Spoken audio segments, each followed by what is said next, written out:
I think so many people have been shocked by what could be described as servile pliancy in Congress.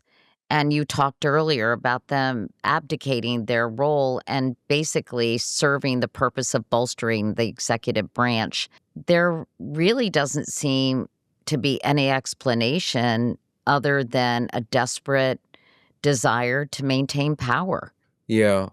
I mean, I look, it's cowardice all the way down.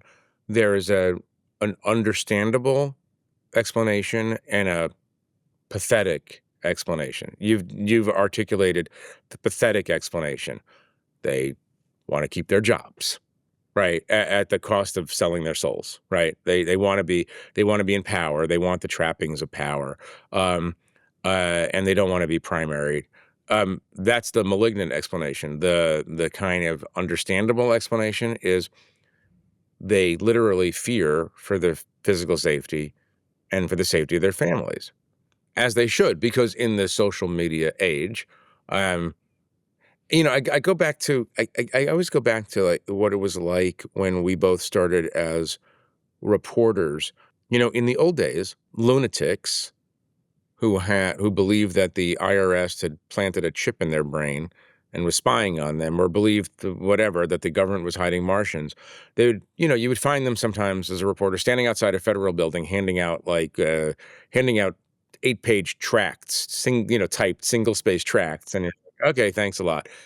Now those people have podcasts with millions of listeners. They have websites. They move that information throughout so in other words, it's very, very easy to form a mob using the tools of social media.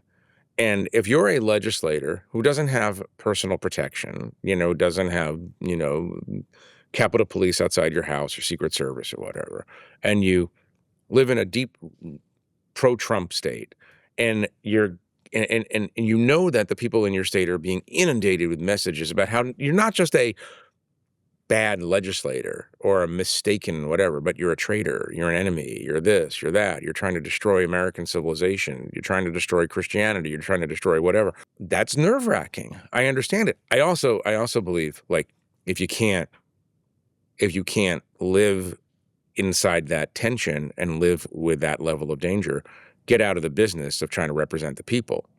And you're not fulfilling your oath to defend the Constitution.